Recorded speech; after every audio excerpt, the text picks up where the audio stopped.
설날 아침이었습니다. 어느 가정 대청 마루에 83세 되는 아버지 그리고 53세 된 아들이 마주 앉아 있었습니다. 그런데 마당 저편에 나무에 까치가 앉아 있었어요. 아버지가 물끄러미 쳐다보다가 아들에게 물었습니다. 얘야, 저게 뭐냐? 그러니까 아들이 예, 까치예요 라고 대답을 했습니다. 또 조금 있다가 아버지가 다시금 아들에게 물었습니다. 얘야, 저게 뭐냐? 그랬더니 이번에 이 아들이 금방 까치라고 했잖아요 라고 대답을 했습니다. 아버지가 그래, 오냐? 고맙다. 그리고는 또 조금 더 있다가 세 번째 또 잊어버리고 물었습니다. 얘야, 저게 뭐냐? 그랬더니 아들이 버럭하면서 대답을 했습니다. 금방 까치라고 했잖아요. 그것도 못 알아먹어요. 그 소리를 들은 아버지는 너무너무 서러웠습니다. 너무너무 서러워서 방으로 들어갔습니다. 들어가서는 이것저것 여러 물건 뒤지다가 옛날 일기장 하나를 끄집어내어 왔습니다. 그 일기장은 아버지가 33살에 썼던 것이었습니다. 그리고는 아들에게 밖에 나와서 아들에게 읽어보라고 했습니다. 그런데 그 일기장에 이런 글귀가 쓰여져 있었습니다. 3살짜리 내 아들과 마루에 마주 앉아 있었다. 마침 나무에 까치 한 마리가 날아왔다. 3살 먹은 내 아들이 나에게 물었다. 아빠, 저게 뭐예요? 얘야, 까치란다. 내 아들은 연거푸 23번을 물었다. 나는 23번을 까치라고 하면서 답을 해주면서 내 마음이 왜 그렇게 즐거운지 몰랐다. 사랑하는 내 아들이 너무 귀여워서 품에 꼭 안아주었다. 오늘 우리에게 주신 하나님의 말씀을 비유 중에 비유 혹은 복음 중에 복음이라고 일컫습니다. 이 본문 말씀이 있는 누가복음 15장에는 3가지 비유 이야기가 나옵니다. 예수님께서 펼쳐주신 3개의 비유 이야기입니다. 예수님은 이 3개의 비유를 통하여서 하나님이 어떤 분이신가 하는 메시지를 전달해 주셨습니다. 먼저 하나님은 길 잃은 양을 찾아 나서시는 목자이십니다. 또 하나님은 등불을 밝히고 잃어버린 동전을 찾을 때까지 쓸고 닦고 하면서 집 안팎을 돌며 구석구석 뒤져 마침내 동전 있을 만한 모든 것, 그곳을 다 찾으시는 여인이십니다. 그리고 하나님은 집 나간 자녀, 그 자기 자녀를 기다리며 보고 있다가 그들을 만나기 위하여 달려가시고 그리고 그들을 끌어안고 그들과 함께 기뻐하며 집으로 돌아가자고 그들을 달래고 설득하시는 아버지이십니다. 오늘 우리에게 주신 하나님의 말씀은 이 3개의 비유 가운데서 마지막 3번째 비유에 속하는 부분입니다. 사람들은 이 3번째 비유를 흔히 일컬어서 탕자의 비유라고 말들을 합니다. 하지만 탕자로 알려진 둘째 아들만을 이야기의 초점으로 삼는 것은 이 비유가 우리에게 주는 진리에 한참 부족합니다. 오늘 본문 말씀 바로 앞에 나오는 누가복음 15장 11절입니다. 또 이르시되 어떤 사람에게 2 아들이 있는데, 예수님은 어떤 사람을 등장시켰고 2 아들이 있었다라고 말씀하셨습니다. 예수님도 탕자의 비유라고 부르시지 않으셨습니다. 어떤 사람과 2 아들에 대한 이야기라고 말씀을 시작하셨습니다. 동생 못지않게 형에 대한 것이기도 하고 2 아들 못지않게 아버지에 대한 것이기도 합니다. 그래서 차라리 잃어버린 2 아들의 비유 혹은 아니면 조금 더 첨부하자면 어느 아버지의 잃어버린 2 아들의 비유라고 부르는 게 더 나을 것입니다. 이 드라마는 사실 2막으로 이루어져 있습니다. 1막의 제목이 잃어버린 둘째 아들이라고 명명할 수 있다면 2막은 잃어버린 맏아들이라고 부를 수 있을 것입니다. 오늘 우리에게 주신 하나님의 말씀은 이 3번째 비유의 제2막에 해당되는 말씀입니다. 큰아들의 관점에서 볼 때 아버지는 정말 이해하기 어려운 존재였습니다. 도대체 아버지의 처사는 이해가 가지를 않습니다. 철없는 작은 아들이 유산을 미리 달란다고 덥석 물려준 것만 해도 그렇습니다. 누가복음 15장 12절입니다. 그 둘째가 아버지에게 말하되 아버지여 재산 중에서 내게 돌아올 분깃을 내게 주소서 하는지라. 아버지가 그 살림을 각각 나눠 주었더니, 사실 이 둘째 아들의 말은 그야말로 경악할 만한 그런 말이었습니다. 왜냐하면 아들이 가산의 일부를 자기 몫으로 달라라고 주장하는 것, 이것이 부당해서가 아닙니다. 당시에는 아버지가 죽으면 맏아들은 다른 아들보다도 2배의 유산을 물려받았습니다. 그러니까 오늘 본문의 비유처럼 아들이 둘이다라고 한다면 아버지가 돌아가시면 맏아들은 3분의 1을, 그리고 둘째 아들은 3분의 1을 물려받습니다. 혹은 아니면 아들이 셋이다라고 한다면 맏아들은 4분의 2, 그러니까 절반 재산이겠지요. 그리고 나머지 둘째, 셋째 아들이 각각 4분의 1씩 유산을 물려받았습니다. 그런데 둘째 아들이 유산을 지금 달라라고 한 것, 이건 극히 무례한 행동이었습니다. 왜냐하면 이 아버지의 유산은, 이 유산 분배는 반드시 아버지의 사후에만 이루어졌기 때문입니다. 아버지 생전에 이 유산을 구한다라고 하는 것, 오늘날 현대에도 그렇게 유쾌한 것은 아니지요. 그죠? 물론 선의에 의하여 미리 유산 분배를 하기도 합니다. 각양각색의 이유로 유산 분배를 하기도 합니다만, 그러나 아버지가 버젓이 살아있는데 먼저 유산부터 주세요. 그러면은 그렇게 유쾌한 일은 아닙니다. 그러나 고대 사회 이 당시에는 아버지 생전에 유산을 구한다라고 하는 것, 이건 그냥 아버지 돌아가시면 좋겠습니다, 아버지 죽기를 바란다라고 말하는 것과 같은 의미였단 말입니다. 그리고 이 작은 아들이 자기 것을 모두 챙겨서 먼 고장으로 떠나려고 했을 때 말리지 않은 것, 그것도 부모의 아량치고는 너무 과하다 싶습니다. 아버지는 그 살림을 각각 나눠 주었다라고 성경은 말씀하고 있는데, 여기 살림, 이 살림이라고 번역된 단어, 이 단어는 헬라어로 비오스라고 하는 말을 쓰고 있습니다. 그런데 비오스라고 하는 말, 이 말은 본래 생명, 생명을 뜻하는 말입니다. 굳이 재산을 지칭하려고 한다면 더 구체적인 여러 단어가 쓰일 수 있었을 것입니다. 오늘 본문 말씀 가운데서도 재산 혹은 아니면 분깃 혹은 재물, 이런 용어들이 등장하잖아요. 많은 다른 단어들이 있습니다. 그런데 굳이 이 살림을 나눠 주었다, 비오스라고 하는 말을 쓰고 있더라라는 말입니다. 굳이 생명을 뜻하는 비오스, 이런 단어, 살림을 뜻하고 있어요. 그 말을 쓰고 예수님은 일부러 그 말을 쓰신 것 같습니다. 헬라어 가운데 재산이라는 말, 크테마라는 말이 있습니다.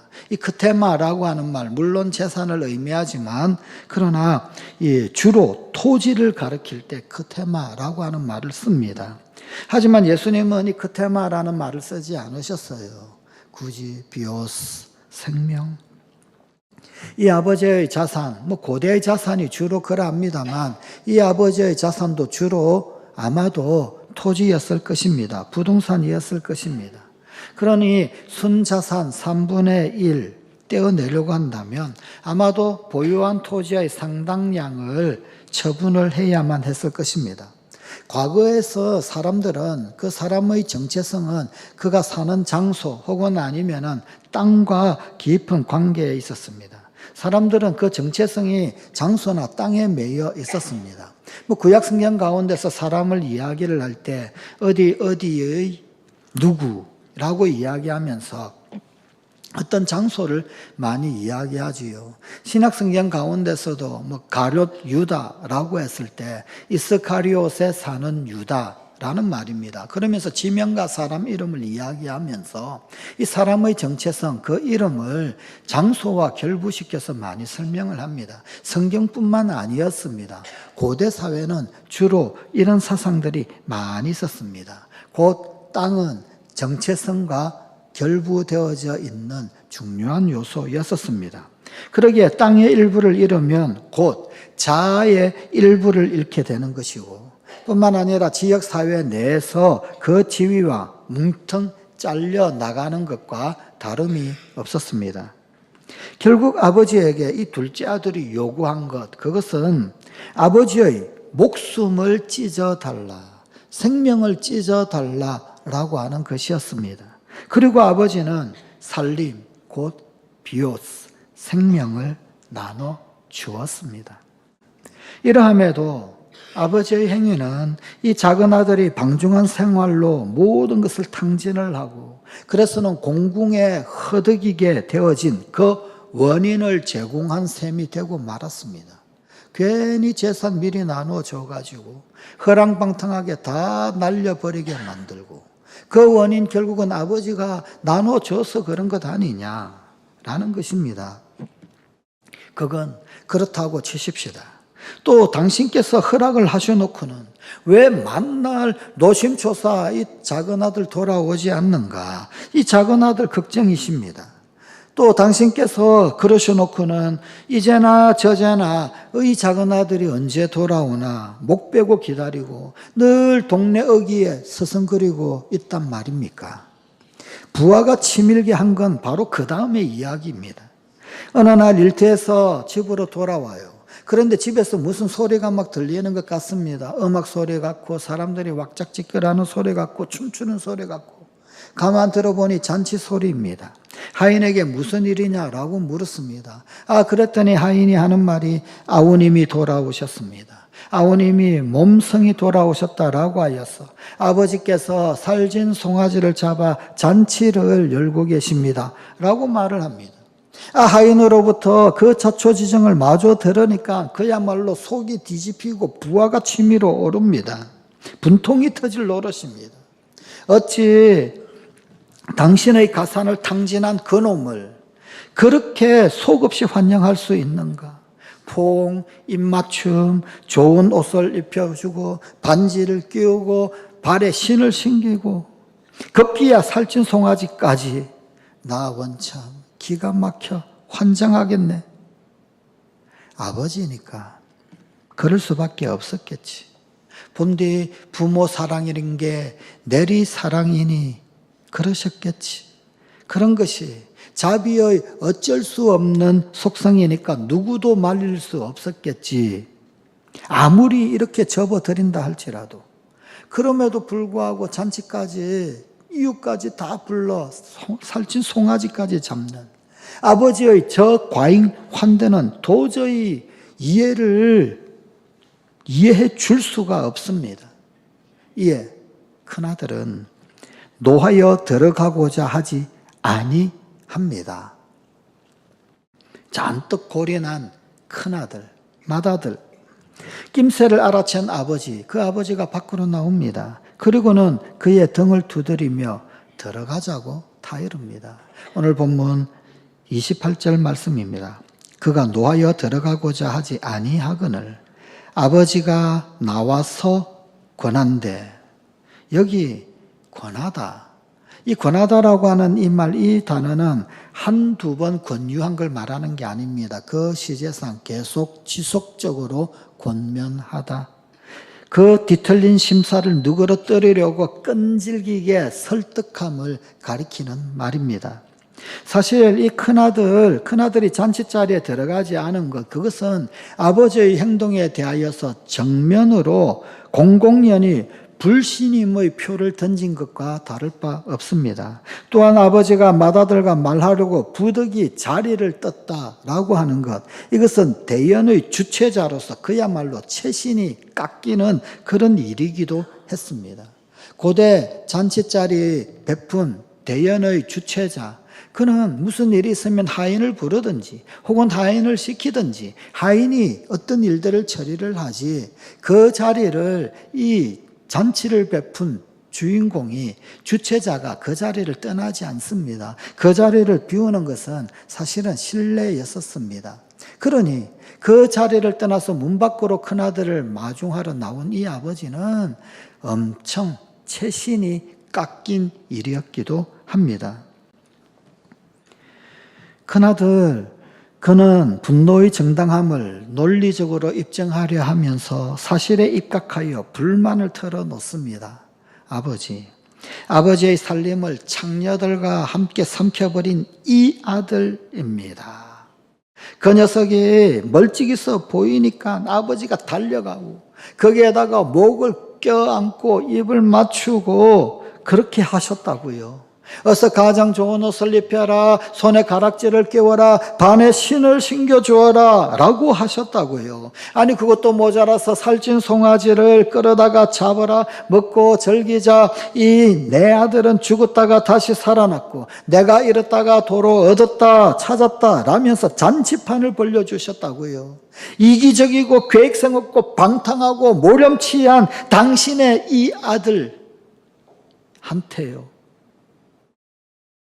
아버지, 열해 동안 내가 종처럼 아버지를 섬기면서 아버지의 명을 한 번도 어긴 적이 없었던 저에게는 친구들과 즐기라고 염소 한 마리 주신 적이 있으셨던가요? 단 한 번이라도 말이에요. 이건 안 되는 겁니다. 큰 마음으로 받아주려고 해도 이건 결코 안 되는 겁니다. 이건 아닙니다. 큰 생각으로 이해해 드리려고 해도 이건 절대 아닙니다. 만일 이 아버지가 우리의 하늘 아버지라면 이런 볼멘 소리도 기도라고 쳐줄 수가 있을까요? 물론입니다. 굳이 이름 붙이자면 볼멘 기도, 이 정도 이름 붙일 수 있지 않을까 싶습니다. 볼멘 기도도 하나님은 들으십니다. 하여간 이렇게 큰 아들의 상념은 그 자신 그렇게 우애를 모르는 불안당도 아닌데 또 지금껏 아버지를 잘 섬겨왔는데 나는 부끄럽지 않을 만큼 효심으로 살아왔다고 자부했는데 이번 일만큼은 용납할 수 없다. 이번 일만큼은 동의해 드릴 수가 없다라는 결론으로 기울고 있었습니다. 아버지에게는 저런 큰아들의 심드렁한 얼굴이 답답하기만 합니다. 그의 심정 속속들이 모르는 바 아니나 그의 완고함은 스스로 해제해야 할 그 무엇임에 틀림이 없습니다. 그러기에 애써 그 큰아들의 분통을 어르는 아버지의 음성을 타고 하늘 아버지의 뜻깊은 달램이 다소곳이 흘러 들립니다. 아들아, 나는 너에게도 몫을 주었다. 더불어 자유도 주었다. 그런데 그는 떠났고 너는 남았다. 나는 너희에게서 자유를 박탈할 수 없다. 나는 그에게 떠나지 말라 하지 않고 너에게 떠나라 하지 않는다. 그것은 너희의 선택이다. 자비 때문이다. 자비는 자유를 준다. 떠나고 말고 등지고 말고 돌아오고 말고 믿고 말고가 다 너희의 선택이다. 자비는 너희의 자유가 허무의 길을 갈 때 함께 아파하고 자비는 너희의 자유가 보람의 길을 갈 때 함께 기뻐한다. 자비는 끝까지 충실하고 끝까지 바보스럽다. 충실하기에 끝내 돌아오기를 기다린다. 바보스럽기에 언제고 얼싸 안는다. 그는 너희의 아우다. 그가 당신의 이 아들이 아니라 너희의 아우. 너의 내 아우로 변하는 순간 비로소 너는 겉으로 불만인 나의 이 자비를 공감하리라. 그리하여 너도 강연한 심판을 떨치고 허락해주고 걱정해주고 기다려주고 포용해주고 함께 기뻐해주고 잔치를 벌여주게 되리라. 아이고 내 동생 내 아우 하며 진땀 피땀 눈물 콧물 다 흘리리라. 성관가족 여러분, 홧김에 무례하게 대하는 맏아들의 말을 다시 한번 들어보십시오. 본문 29절 말씀입니다. 내가 여러 해 아버지를 섬겨 명을 어김이 없거늘. 그런데 여기 이 여러 해 아버지를 섬겨, 우리말 성경에는 완곡하게 아버지를 섬기다라고 표현해 놓고 있습니다. 그러나 헬라어 원어 혹은 아니면 영어 성경에는 당신을 섬겨라고 기록하고 있습니다. 뿐만 아니라 우리말 성경에 생략된 말이 있습니다. 내가 여러 해 아버지를 섬겨, 이 말 앞에 생략된 말이 있습니다. 헬라어 원문이나 혹은 아니면 영어 성경 NIV 버전에는 이 마다들의 말 서두에 보소서라고 기록되어져 있습니다. 보소서, 내가 여러 해 당신을 섬겨. 형은 존경하는 아버지라고 하지 않고 그냥 보소서라고 합니다. 이거 보세요와 같은 말뜻입니다. 또 본문 30절 말씀입니다. 아버지의 살림을 창녀들과 함께 삼켜버린 이 아들이 돌아오매. 이 아들, 그는 동생을 아우라고 하지 않습니다. 내 동생 아니라는 거예요. 그냥 이 아들이라고 부르고 있습니다. 헬라어 원어 혹은 영어 성경에는 당신의 이 다른 아들이라고 기록되어져 있습니다. 나와 상관이 없다는 거예요. 당신과 상관이 있을지는 모르지만 나와는 다른 존재라는 겁니다. 당신의 이 다른 아들. 그러나 아버지의 반응은 마다들에게도 놀랍도록 자애롭습니다. 본문 31절 말씀입니다. 아버지가 이르되 얘야. 영어 성경에는 이 부분이 my son, 내 아들아 라고 되어 있습니다. 아버지의 말씀은 이런 것입니다. 네가 사람들 앞에서 나를 욕되게 했다만, 네가 사람들 앞에서 내 채신이 다 깎이도록 했다만, 나는 너도 잔치에 함께 참여했으면 좋겠다. 나는 너의 동생을 버리지 않을 것이고 너 역시 버릴 마음이 없다. 내 말대로 자존심을 버리고 잔치에 들어오너라. 선택은 너의 몫이다. 들어오겠느냐 말겠느냐. 성관가족 여러분, 예수님의 이 비유가 우리에게 전하는 메시지가 무엇일까요? 둘 다 틀렸으나 둘 다 사랑받는다. 둘 다 틀렸으나 둘 다 사랑받는다. 두 아들 모두 틀렸는데도 아버지는 둘 다 소중히 여겨 사랑의 잔치 속으로 불러들입니다. 이것은 예수님의 복음이 전혀 다른 영성이라는 뜻입니다. 예수님의 복음은 종교나 무종교, 도덕이나 부도덕, 도덕주의나 상대주의, 보수나 진보가 아닙니다. 양극단 사이의 그 중간, 어중간한 그 어느 지점도 결코 아닙니다. 그것은 전혀 다른 무엇입니다. 복음의 관점에서 보면 모든 사람이 틀렸으나 모든 사람이 사랑받습니다.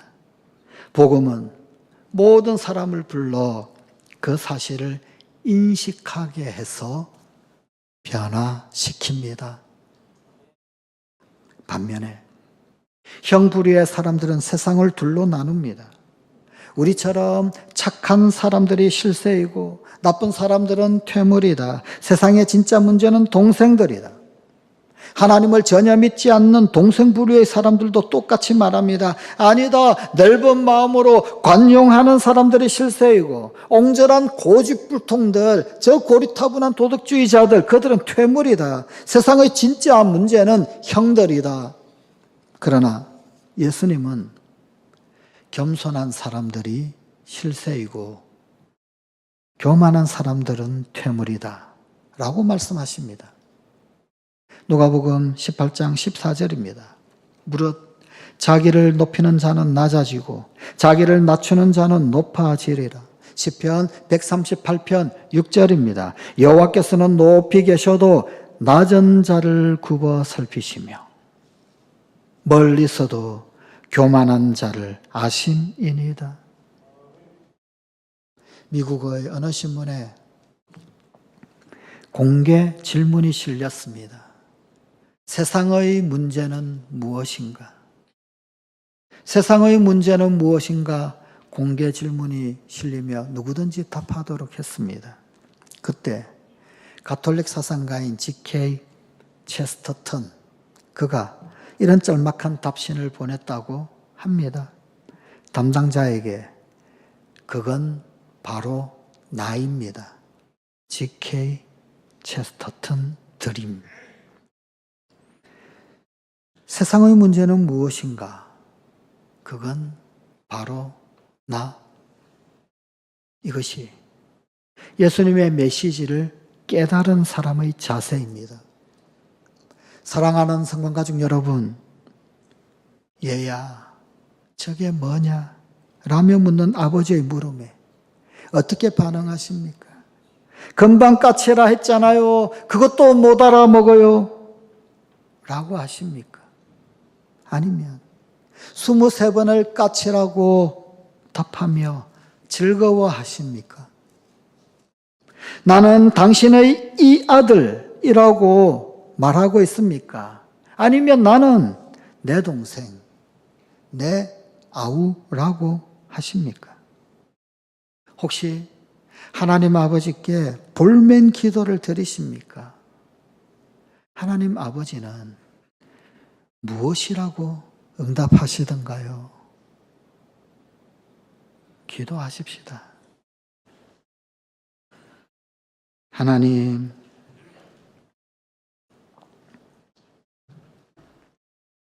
우리 주님 앞에 끊임없이 볼멘 기도를 해 올렸던 우리의 허물을 용서해 주시옵소서.